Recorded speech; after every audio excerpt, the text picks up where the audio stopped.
It's been a minute, but since the last time I talked to you about books, I read these 6 books. The first of 3 Kurt Vonnegut books I read was Cat's Cradle, and I really wasn't in the right spot to get much out of it. It's really interesting. There's some cool fictional science and some weird fictional religion, but I was just about to quit my job and listening while I was delivering sandwiches and roiling.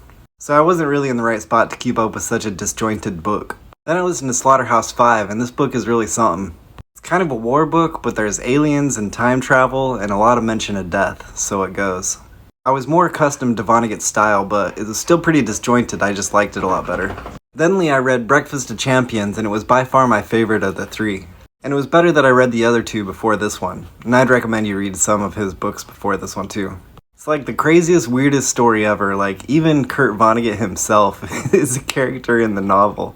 And all of them were actually pretty funny, but this one got me chuckling more oftenly. Also, John Malkovich reads the Audible version, and it's great. There's a bunch of drawings in the book, and Malkovich will stop and be like, "And here is a rudimentary drawing of an asshole." Then after Breakfast of Champions, I didn't read books for like 3 months, just listened to a bunch of podcasts. But when I got back into books, I read The Time Traveler's Wife. And finally a book that was super easy to follow. I liked the time travel aspect, and there were some really good moments in the book. I do think it's weird that the book had him meeting her when she was just a child though. And like, her knowing her entire life that she was going to be marrying this man who was frequently in his 30s when he was visiting her, or rather showed up.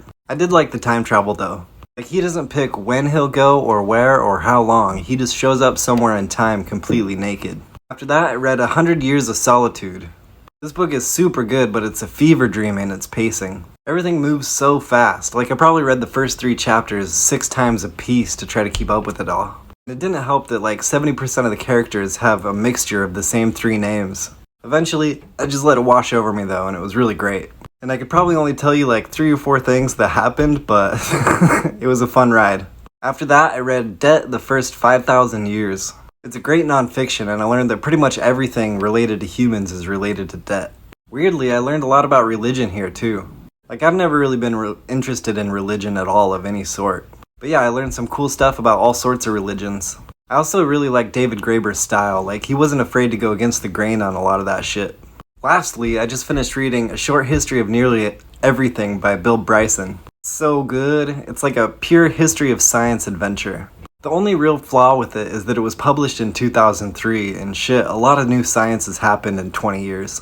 Like, Pluto hadn't been demoted, CRISPR wasn't even much of a thing, and there was no mention of epigenetics. But I got a lot of good topics out of it, like that Newton and Halley post, and the post about Hennig Brand with about 1,500 gallons of urine in his basement discovering phosphorus. I'll try to do these more oftenly so the next one's shorter.